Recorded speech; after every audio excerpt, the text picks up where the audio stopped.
Dragnet. Ladies and gentlemen, the story you're about to hear is true. The names have been changed to protect the innocent.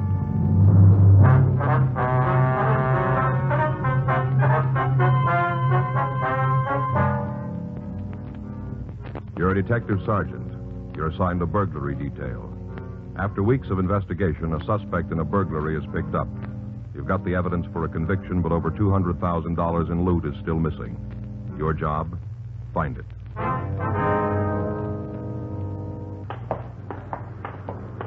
It was Saturday, March 5th. It was warm in Los Angeles. We were working the day watch out of burglary detail. My partner's Frank Smith. The boss is Captain Bernard. My name's Friday.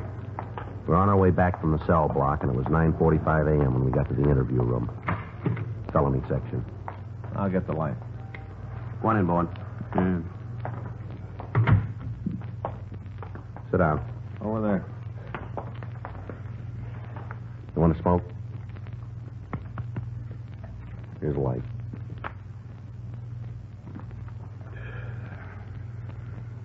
You want to talk to us this morning? You're not doing yourself any good this way, Bowen. We checked your apartment, Bowen, found a set of tools our crime lab says are the ones used in the Hendricks job. We can put you in the front room of the house. You're dead, Bowen. Why don't you admit it?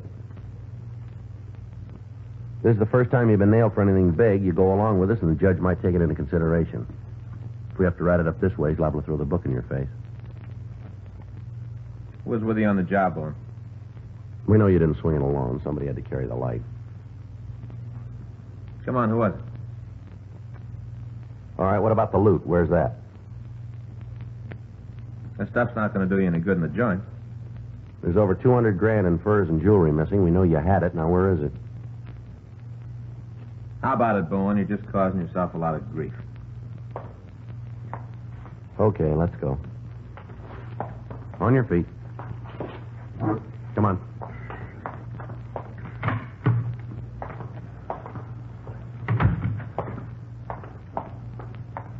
Too bad, Cop. Is that so? Sure. There's nothing you can do to make me tell where the stuff is. Not a thing. Sure. You're never going to find out where it is.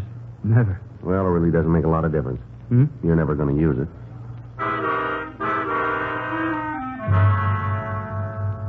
3 weeks previously, on February 10th, two unidentified persons had entered a home in the Bel Air district. They'd taken furs and jewelry valued at over $200,000. The investigation conducted by burglary detail had netted one of the suspects. He was identified as Cade Bowen, WMA, 32 years. His arrest record had listed several charges of drunk driving and disturbing the peace. However, he'd never been picked up on a felony before. In spite of our efforts, we'd been unable to break him down. He refused to identify the other suspect or to tell us where we could recover the stolen goods. All of his friends and relatives were questioned. None of them could aid us. The case on him was prepared for the district attorney's office, and we continued to look for the other suspect. Monday, March 7th, 8:02 a.m., I checked into the squad room. That you, Joe? Yeah. Oh, you're late. A couple of minutes, yeah. I got it. Burglary Friday. Oh, yeah, Emery. Mm-hmm. Sure. No, not a sign of it. Well, we'd like to hear it anyway. Where can we meet you? Where? Yeah, all right, we'll be right over. About 5 minutes. Right. Goodbye. It was Emery. Who? Emery Docks says he wants to see us. What about? Some stolen fur coats.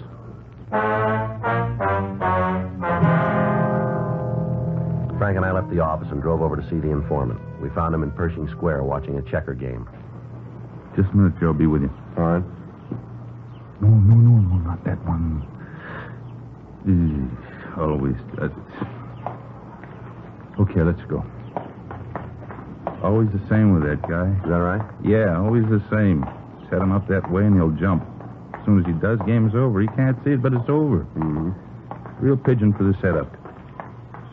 You can sit over there and talk. You know my partner, don't you, Emery? Yeah, sure. Hi. How you doing? Not too bad. Guess you can't win them all. Yeah. We can sit there. What do you want to see us about? Oh, fell over something day before yesterday. Thought maybe it'd make sense for you. Mm-hmm. Met a guy who had some coats for sale. price he was quoting had to be hot. Where'd you meet him? Bar over on First. See a friend? Not to make a touch. I see him in the bar once in a while, but he don't ever buy a drink. Mm-hmm. Other night he got real palsy-walsy.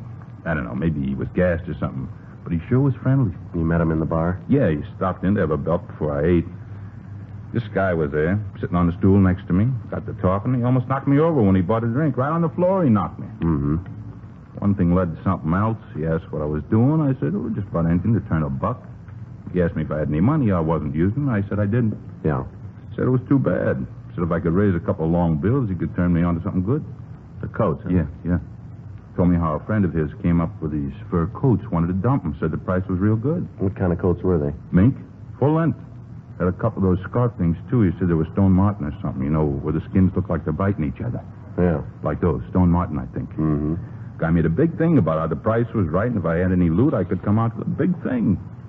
Did he say where his friend got him? No, matter of fact, I don't think there was a friend. Coats were in his car. I know if I had that kind of merchandise, I wouldn't put it in nobody else's pocket, that's for sure. What's this fellow's name, do you know? Jarvis Dean. That's D-E-A-N? I guess so. What do you know about him? Oh, not much. I told you I see him around. He's an angle fella, always looking for a touch. You hold any kind of a job? Not so as it would stand out. How's he live? Oh, off other people mostly. Once in a while he makes a big score and he's popping for drinks all over the place. A couple of days he's blown the wad and he's back on the dole. You know where you can find him? I can't give you no address. He usually around the bar? Mostly. You won't find him there for a couple of days now, though. You said something about going out of town, down to Palm Springs. Something about how he could make a contact down there and unload the coats. This Jarvis Dean ever been arrested? Well, I don't know. We didn't spend a lot of time talking about jails. Figures, though. What do you mean? The way he talks, some of the people I've seen him with, 6 to an even, they can draw your floor plan of the laundry up at Q. Mm-hmm. You can give us the name of the people? Well, if it's all the same to you, I'd rather not. They ain't done nothing to me, and I'd like to keep it that way. You know, some of them are pretty mean. Well. You understand, it isn't that I'm afraid, but I don't see no reason to stir nothing up. Mm-hmm. Does Dean say where this contact was at Palm Springs? Oh, he mentioned some bar called Spanky's, that's all. In the town itself? Yeah, I guess so.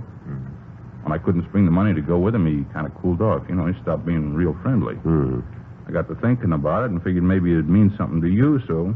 Well, the guy goes around with a couple of grand of furs in his car. He didn't win him in a raffle. Got to be something there. Do you any good? Yeah, we'll check it.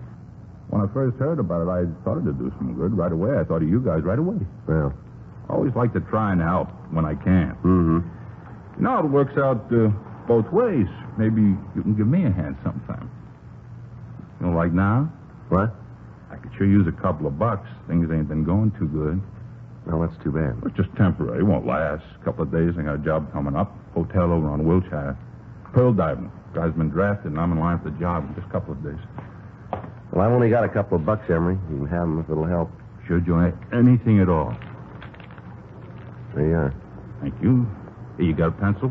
A what? Pencil. Got one I can use? Yeah, here. I always like to keep these things legal. You never know. Yeah. There you are. My IOU. Pay you back as soon as I start to work.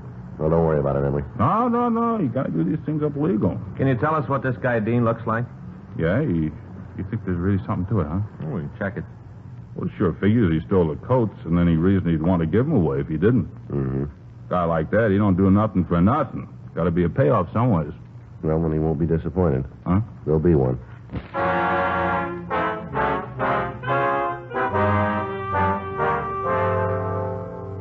Frank and I got the description of Jarvis Dean and the car he was driving, then we returned to the office. We had the name run through R&I, and we found a record. The mugshot was pulled and shown to Emery Docks. He said it was the man who tried to sell him the coats. We put out a local broadcast and an APB on the suspect and his car. 11:25 a.m. Cade Bowen was questioned again, but he refused to give us any information on whether or not Dean was his accomplice in the burglary. At 2:30 that afternoon, Frank and I met with Captain Bernard in his office. You think it's a Hendricks loot? Should be. We've checked around. There haven't been any other thefts that'd cover it. Got the list? Yeah, here. Thanks. Now, you can see right there, Skipper. 2 mink coats, 1 Stone Martin scarf. Mm-hmm. What about the jewelry? Well, he didn't say anything about it. Doesn't mean it's not there. Mm-hmm. What about this bar in Palm Springs you mentioned? Spanky's? Yeah. You know anything about it? We know where it is. What kind of place is it? Resort Town Bar. What about the reputation? clean. We never had any reports about it. Uh-huh. You think that's where they'll turn the stuff? Well, we don't know. All we got's the name. Someplace to look. More than we've had. You can't get anything out of Bowen? He won't even admit he's in Los Angeles. What's he got to say about the evidence? Just sits and looks at us. Then Palm Springs is the only lead you got? That's it. Okay, trot it down. Can you leave right away? I can't. How about you, Smith? Just call Faye. That's it, then. Go on down there, see what you can find out. Be sure to check with their department. They might have something for you. All right. When will you be back? Well, if it works out, should be sometime in the morning. Check with me as soon as you get in. Yeah. This fella Dean got a record? Yeah, assault 211. Sounds like he might be heavy. Possible. Well, take it easy. Yeah. He's the fellow you're after. He's not going to want to give that stuff up. Well, that puts it on our backs. We got to convince him. Frank and I went down to the carpool and checked out a trip car. 2 hours later, we pulled into Palm Springs. We talked with the local authorities. They had nothing on Jarvis Dean, and as far as they knew, there was nothing wrong with Spanky's bar. We got the address of the place and drove over. Yeah, what'll it be? Police officers would like to ask you a few questions. Oh, L.A. cops, huh? Something wrong? Oh, I'd like to ask you some questions. Sure. Come on back here. It'll be easier to talk. All right. Well, what can I do for you? I'd like you to take a look at these pictures. Tell us if you know this man. No, I never saw him. How about this one? Sure. Yeah, he's been around. Is he here now? No, he doesn't usually make it this early. You seen him at all today? I think he was in this morning around 10 in there. You know where we can find him? What's he done? Police business. Well, just so it doesn't get anybody here in trouble. That guy's a real crackpot. What do you mean? He's lonely. He's good business, but if I had my druthers, I'd just as soon he stayed away. Why is that? Well, the way he acts. We got a lot of big people coming here. You know, the picture crowd, a lot of money. They like things quiet. They come down here for a rest, and that's what they want. A guy like that fella, they don't help. Is that right? Sure, he gets gassed, makes a big noise all about how he's buying drinks for the house. The customers don't like that kind of stuff. Mm-hmm. The drinks aren't bad enough, but he's got to start a pitch. What do you mean? Well, he's been trying to set something up, some kind of a deal. You know what it is? No, I don't pay a lot of attention. I just hear him talking to some of the people. Gets any worse, though, I'm going to have to 86 him. Does he come in alone? Sometimes. What do you mean? Well, there's a chick he brings in once in a while. The two of them just sit there and drink. You know her? Why, is she in trouble? Do you know her? Yeah, her name is Blanche. She lives down here. She around? She was. When? About half an hour ago. Said she was going out to get something to eat. She'd be back. You know where she went? No, half a dozen places inside a block she could have gone. You want to talk to her, the best thing would be to wait right here. All right. She was carrying a real load when she walked out. I hope that food helps her. He said she lives down here. Yeah, she's got a place out the south end of town. What's she do for a living, you know? Well, I don't know. I don't think she's got a job. Seems I heard her say she was divorced. Probably got a chunk of dough from her old man. She and this fella pretty friendly? You mean the guy in this picture? Yeah. I guess you could say that. Most of the time they're together. How often is he here? Oh, he comes in the place almost every night, you know, when he's in town. Is that quite a bit? Yeah, 3-4 days a week. You ever hear what he did for a living? No, I don't think he works steady. Hey, there's your girl now. Right. Pour me a drink, huh? Yeah, Blanche, a couple of fellas here want to talk to you, honey. Oh, that's all? Bring them on. I always like to talk to fellas. If they're friends of yours, old Bart, I know they're okay. Yeah, sure, Blanche. Is these them? Hey, now, they're pretty nice looking. You know that, fellas? You're pretty nice looking. Wonder if we get to a booth, might be a little easier to talk to you. Oh, same to you. I'll talk right here or I won't say a thing. What's your name, honey? Friday. Say, that's a funny name. Like today, huh? That's right. It's my partner, Frank Smith. I do. Oh, come on now. Don't try to pitch that at me. Smith. A phony if I ever heard one. Hey, Bart. Yeah, Blanche. How's that drink? Can't stay here all night, you know. Think you had enough of that? No. You just keep your big yap shut. You better take it easy, Blanche. Take it easy, nothing. Ain't no fellow with a name like Friday and Smith going to tell me and not to have a drink. They're a couple of phonies. That's what they are. All right, Phonies. just settle down now. We're police officers. Oh, yeah? Oh, yeah? Well, I'm the Queen of Sheba. What do you think of that? Hmm? What do you think of that, Mr. Phony? Come on, Blanche. You better quiet down. Don't yell at me, you bartender. If you got any class at all, you keep these mashers out of here. A fine, lousy bar you're running. Let's go outside, lady. You just try and take me out there. You come another step, I'll knock your head off. Blanche, please, honey, take it easy. All right, miss, you said enough. Now let's go outside. Oh, sure. You got a big picture of that, me going out there, and you two can gang up on me. No, that's N-O. I ain't going no place with you. You got it wrong. I have I? Well, I'll just show you. Ah, police! Come on! We are the police. You want another call? Help! Please! Sit down. All right. I know when I'm licked. You don't have to shove me around anymore. You just leave me alone, that's all. Just leave me alone. You got some hot coffee? Yeah, sure, I'll get it. Bring it back to this booth here, will you? Come on, everything's going to be all right, lady. Right away. No, it isn't. Not ever again. Not ever. All right, sit down there. There's a handkerchief. Oh, thanks. I never did anything like that before. That's all right. I guess I'm arrested. Not yet. I didn't mean anything by it. Nothing. Just I didn't know you guys, and then I was a little drunk. Just all of a sudden I wanted to hit something, that's all. Just hit something. You were handy. Here's your coffee. Thanks. You want cream or sugar? No, but... Anything I can do for you? No, that's all. I'll be up front if there is. All right. Go ahead, miss. Try the coffee. Might make you feel better. No, it's hot. I'm sure sorry about hitting you. That's all right. Isn't really? It's nice of you to say so. What were you going to ask me when all this started? You want to take a look at this picture here and tell us if you know the man? Sure. I guess I owe you that. Is the guy? Yeah, that one there. Oh, sure, it's Jarvis. Last name Dean? Yeah, What do you know about him? guy. Had a couple of drinks with him. You know where he is? Not now. Saw him this morning, had a cup of coffee. Haven't seen him since then. He's still in I town. don't think so. You know where he is? No. Say you run up to L.A. on some business. Did he say what kind of business? No. We didn't talk much about that. You got any idea where Dean was going in L.A.?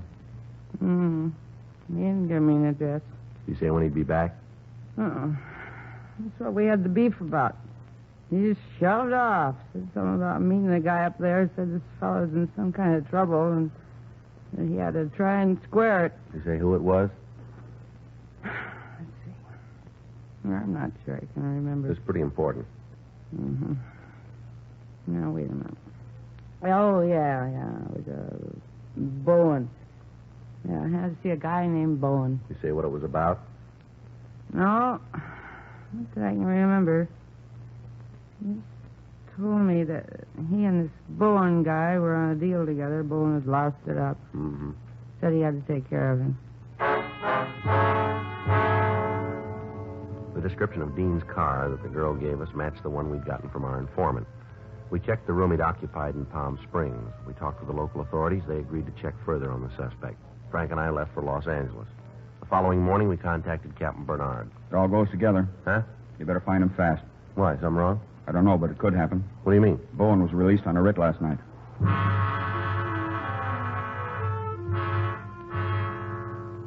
Additional bulletins were gotten out on both men.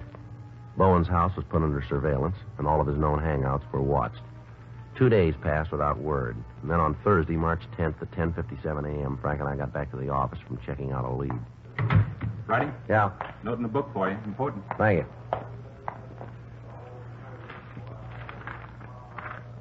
What is it? Supposed to call the sheriff's department. Wonder what it is. I don't know yet. We'll find out. Well, I didn't figure you would, Joe, not until you made the call. Just wondered what it was.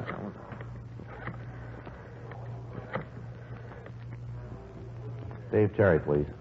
Well, Dave? Joe Friday. No, we haven't. Where? Any idea when that happened? No, we better come over and see you. Right, bye. We're in trouble. What do you mean? I don't know. They found a body out on the desert this morning. Looks like it was a hit and run. Bowen? No, Jarvis Dean.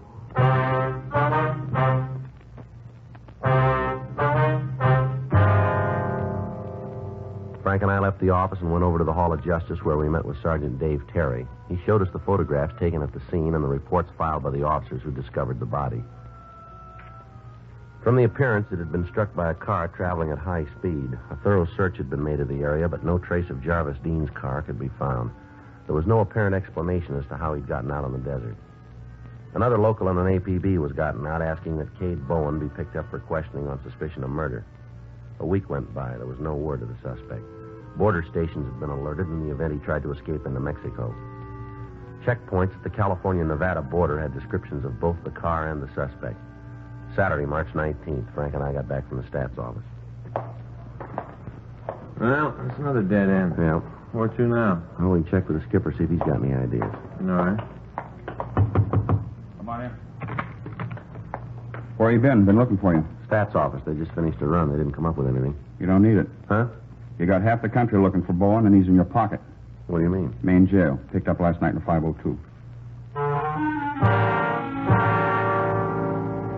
Cade Bowen had been picked up the night before at the corner of 7th and Hill Streets. He'd been observed by a radio car driving in an erratic manner and had refused to stop when the officers directed him to. After a 10-block chase, he'd been halted, but when the officers asked to see his identification, he told them he didn't have any. He was taken to the main jail and booked on charges of drunk driving. A check of his fingerprints had revealed his name, and we were notified. His car had been impounded, and the crime lab was going over it. We had the suspect brought to the city hall. What is it this time? I held up the Federal Reserve? All right, come off it, Bowen. You know where you're sitting now. This is the last time around for you. Yeah, I've heard that before. You won't hear it again. Where you been for the last week? Sleeping. All right, now where? Any place I could find a soft mattress? Hey, you guys ought to pull some strings and get some new bedding over the main jail. Those bunks are hard. Sure. You know a man named Jarvis Dean? Jarvis Dean, do you know him? Might. That's no answer. That's the best I can do. Look, mister, we're getting tired of playing with you. You're in trouble, and it doesn't come in any bigger sizes. Now, I'm not going to tell you to play it smart because you wouldn't know what I was talking about, but you snap to and answer these questions. Now, do you know Jarvis Dean? I met him When'd you see him last? a couple of weeks ago. We understand he was with you on the burglary. It's a fairy tale. We got it straight.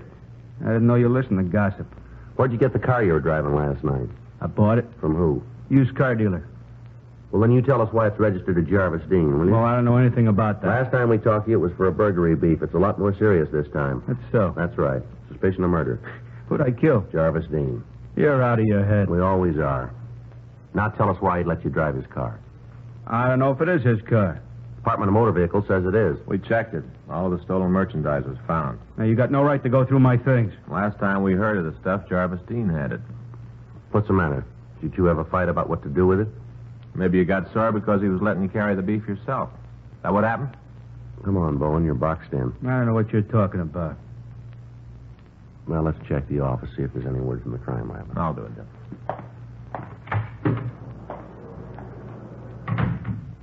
Tell you what, cop. Hmm? You win, I'll tell you. About Dean? I don't know anything about him. I'm talking about the burglary. Yeah. I did it. You don't have to go any further. No deal. We got you on something bigger. I think we can make that hold up. Look, I'm willing to cop out to the other. How'd you do? Well, here's the report. Well, that wraps it up. Yeah. All right, Bowen, let's go. Huh? We don't have to talk to you anymore. The crime lab just finished going over the car. Yeah? They found where you had that fender repaired. Well, some drunk ran into me. They checked the springs underneath, found traces of fabric, matched the jacket Dean had on when he was killed. We got enough to make you on it. You can't prove I was driving the car. Now, there's no way you can prove it. We think we can. Go ahead. You just take it into court. Try. By the time you get through, the judge and the jury will be laughing. Is that right? Sure, they'll tell you how far out you are. They'll laugh right in your face. They'll tell you something, too. Yeah? And they won't be laughing.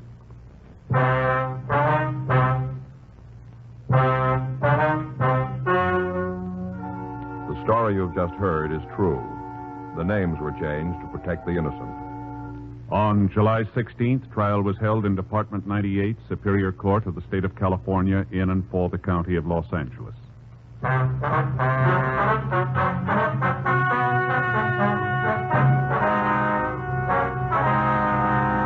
Cade Neil Bowen was tried and convicted of murder in the first degree and received sentence as prescribed by law.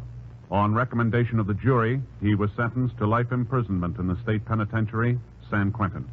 You have just heard Dragnet, the authentic story of your police force in action, and starring Jack Webb, a presentation of the United States Armed Forces Radio Service.